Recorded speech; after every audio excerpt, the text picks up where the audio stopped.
Okay, time to figure out what's on this thing.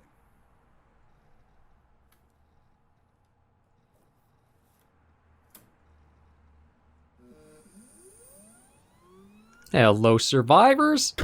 I'm the SurvivalVis, and welcome to Inscryption. This is probably, I'd say it's now become like a classic on YouTube for a lot of people who've done series covering this game because it is such a good game. And I'm going to start with it on only Tuesdays and Thursdays, see what the reception is and how long I'll keep going, because Inscryption could be a long one, or it could be one that only has, like, depending on your favorite part to it, just focus there. But I wanted to cover it to try to help with a little bit of a bad habit I have in some games, where I zoom and flip through things really quickly, and people don't always get the time to be able to see what I'm up to, or follow my methodology. So I think Inscryption will be a game where I can kind of go a bit slow, talk about what my thought process is, step by step, and try to bring myself a little bit in line using that. So we need to go into continue, and go through it all. It's been a while since I've last seen anybody do like the base game and like story for Inscryption, so I'm sure there's going to be a lot of comments coming about like this is the sequel, this is the solution to this or that or this. I'm probably going to try to avoid that if I can, and just enjoy the experience Inscryption is, because it is a really good game. Another challenger. It's been ages. Perhaps you've forgotten how this game is played. Allow me to remind you. Play the squirrel card. Squirrel, stoat, wolf, and wolf. Squirrel. Now play your stoat. There's our stoat. Stoats cost 1 blood. Sacrifices must be made. Yes, we do that. Placing the same thing. I did miss a little bit of text at the top. I've already started to mess up about like trying to be slow. Wolves require 2 sacrifices. You don't have enough. Ring the bell to end your turn and commence combat. I didn't even realize the bell like twitches and moves. Your stoat stands unopposed. The number of the bottom left is its attack power, 1. Your stoat dealt me 1 damage. I added it to the scale. You win if you tip my side all the way down. Like this. My turn. Your stoat stands in the way of my coyote. My coyote dealt 2 damage to your stoat. That means your stoat's health is 2 less. If a creature's health reaches 0, it dies. It is your turn again. You may draw from your deck, or you may draw a squirrel. I'll take a squirrel. How dull. Okay, see, I could play a wolf down right now, but I actually think what I want to do is play the squirrel. The stoat will kill the coyote, so that way that's off. And then I'll still have the damage of both the stoat and a wolf. Possibly. Yeah, so get rid of that. You know you can play more than 1 card per turn, right? Because you're learning, I will pass. We'll go for random card. Well, there's only 1 card left, or the certainty of a squirrel. We'll go for squirrel. And now with those on the board, we have... Well, I guess it is technically board or in play or whatever. The wolf that costs 2 blood... We can just sacrifice the squirrels for it. And now we are good to end combat. Or engage, or end turn, start combat, whatever you want to call it. 4 damage dealt, 4 weights on the scale. You've won this match. They won't all be so easy. Let me recall your story. Oh yes. You were lost deep in the forest. A single path revealed itself. Yeah, so now this is where we can go for a little hike and along where the game gets a little more interesting. 2 denizens of the forest approach you tentatively. The caustic adder. Damage from its poison bite is always lethal, but it is 2 blood. I feel like that's a lot for just a single point. The undying cat. Sacrificing the poor beast does not kill it. That, however... Okay, I thought I had to left or right click. Another creature joins your caravan. Some of the creatures of the forest seem willing to follow you. Let's go a little further. You came across an abandoned sack. You found a squirrel in a bottle, break in case of emergency. And have a second. Another useful implement. I'll allow you tip the scales with it. Pair of pliers. There's as much as you can carry. Or 3 is as much as you can carry, sorry. And now on to another battle. You were ambushed while crossing some rough terrain. Oh, you didn't sacrifice me. How kind. Maybe. You'll help me? Take your turn. Play along for now. You may now see my moves ahead of time. Yeah, so if we look up, we've got one wolf cub coming in that'll go after the boulder. So my thinking is... we'll sacrifice the squirrel to get the cat out behind one of the stumps, because then we know nothing can attack it there. And with the cat on the field... maybe we'll play the stoat there. Here we go. Just to start working at that stump, because eventually we're going to have the boulder's safety taken away from us. The river snapper... I'm trying to remember. Yeah, it's only 1 attack, so I think we're basically good. We'll end the turn here. Yeah, the items may help, but I'm going to save them for now. Mind the ambitious wolf club. It ages swiftly.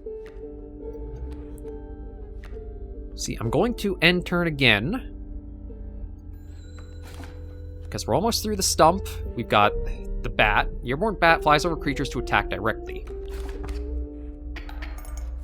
Now this is where I think I actually want a squirrel. And now with those, we'll do the river snapper here.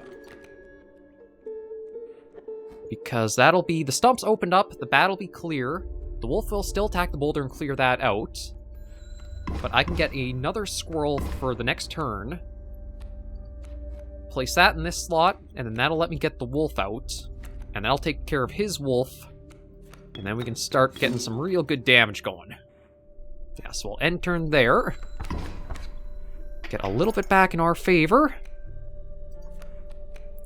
I got another wolf, so you know what? I'm going to sacrifice the snapper and the cat. Fear not, the beast is sacrificed but not removed from your deck. Suffering was real, but you will see it again. Yeah, your deck replenishes basically every encounter. So now we got the 2 wolves, the 1 stoat, and we can attack for all that damage together, which will be 7 total. 1, 2, 3, 4, 5, 6, 7. You prevailed, and trekked onwards past the now blooded terrain. And it looks like we'll get another card here. The young wolf cub, that grows into a wolf after a single turn. That's a pretty good one. Or the meek sparrow, an inexpensive, if feeble, flying creature. The wolf cub is just so much better. Okay, right-click is to bring up the rulebook to learn more about it, so that's how we do it. Yeah, so fledgling. A card bearing the sigil will grow into a more powerful form after 1 turn on the board. And the sparrow, airborne. Card bearing this sigil will strike an opponent directly, even if there's a creature opposing it. We'll take the wolf cub. Getting a wolf just like for its own time going about is going to be very handy.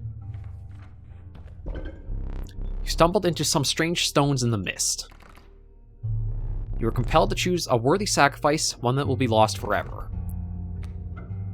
Ooh, you know what? I'll put the cat on, and you look upon your menagerie and selected a healthy host. Pick me. Yeah, maybe we'll do the stoat. Because what this'll do is the special effects on the sacrificed one go onto your selected one. So now the stoat can be sacrificed endlessly. A ghastly spectacle. But the soul of the cat now lives in the stoat. Ooh, and this is... what is this one? Oh, totem, that's right. Behold my totem. It inscribes my canine cards with the airborne sigil. So now any canine card, which you can tell by the little symbol at the top here... actually, let me bring those up. They're like little families for each of the creatures. So you can see these are canines because of the wolf symbol. This is a reptile because of the snake. Squirrel doesn't have one. So we got a coyote and the bat. Okay, let me see here. It's going to be a lot of damage out, but... I think I got to end turn with that. Because, yeah, those will come down. My tomes granted the coyote the power of flight. Oh, I should have put it on that. I should have intercepted that coyote, because then I could have... Or maybe not. Let me draw a card. Okay, perfect. He's completely insane. You see that, right? No care for the rules. Pathetic, really. Enough. Only keeps me around to watch me suffer. I'm going to use one of my squirrels in a bottle. So I'll play that down. Put the stoat there, back on the board. And that'll let me take care of the coyote this turn, as well as get some damage out. So we basically gain, I think, like 1 point towards the positive overall. Yeah. Okay, there we go. Now I can grab a squirrel, plunk you there, and put down another wolf here. And let these all go through now. You're 3 damage away from winning. Yeah, the cub might come down and do a point, but it's not really going to change much. So yeah, we'll just probably end turn here. 1, 2, 3, 4. There we go.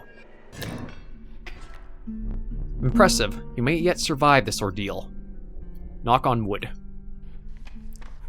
Okay, and we'll go for a couple more cards, and then we've got an option of which path to choose.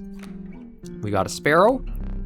I mean, the wolf is nice, but the 2-blood is a little bit interesting. Watchful bullfrog. Leaps in the way of attacking flyers. I think I want a 1-blood. I think I prefer the bullfrog, because I don't know if I have as much utility over a flying one, whereas just getting the damage to possibly take out anything that's really weak. So we'll go for Mr. Bullfrog here that has the Mighty Leap. Ooh. And a little something there. But yeah, we'll take that. So we've got another altar I can put something onto. We'll check the fire, because we haven't gone to the fire yet. You came across a small group of survivors. Faces shrunken from starvation, they huddled around a campfire. They looked upon your group of creatures and beckoned. Come, warm one of your creatures by the fire, one said. Warm it by the fire, that will enhance its power, said another. You notice one of the survivors wiping drool from their mouth. So you can see here there's a little +1 and then the attack symbol, which is on the left. So anything you slot in will gain 1 attack. I want to do the stoat, just because if I can get it up to 2... The fire warmed the poor stoat, enhancing its power. One of the survivors reached toward it. Another gnashed their teeth. Without a word, you pulled the stoat away from the fire and left. Yeah, getting him buffed up is going to be pretty handy with him, like, constantly being able to be sacrificed, which does sound bad, but strategically, I think it makes pretty good sense. Let's go to the next little one. Okay, so we've got a couple of grand furs. There's a way out for both of us. It's somewhere in this foul cabin. Be silent or I will tear you to shreds. Okay, yeah, so he's kind of giving us some secrets in that. Ooh, this one might be a bit tricky here. Okay, I'm trying to think here. I'll do that. Sacrifice that, go there. And end turn. The big problem I see here is the grizzly does 4 points of damage, so I need to have something constantly blocking it. And at least there's 3 points to start with. And yeah, that's not looking good. Okay. Yeah, this is going to basically be game over here. Like, there's nothing I can do. The grizzly, I think this is the point where it's meant to be. You're not getting past here. Like, all I can really do is toss a squirrel down, try to block it, but that's about all. Yeah, see? Yeah, there we go. You've lost. Using this as a learning opportunity may be the only way to mitigate my disappointment. Get up. Get up from the table. Fetch me the candlestick from atop the barrel beside the door. Yeah, and this is where some more stuff comes into play here. Because there are a few puzzles and things. There's save combination, painting.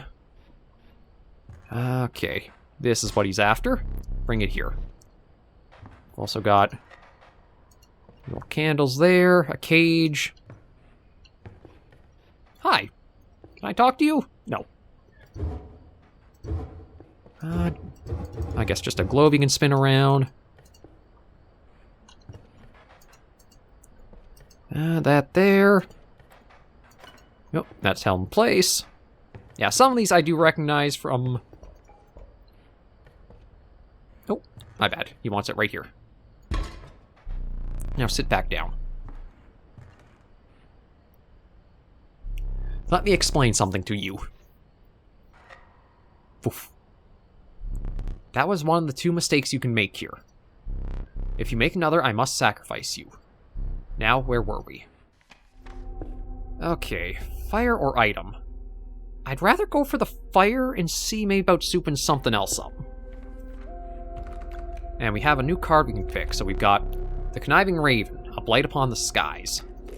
The Bullfrog, or the Flighty Elk, it moves after attacking. I kind of feel like maybe the Elk. Like the Bullfrog, it's nice to tank a hit, but the one attack...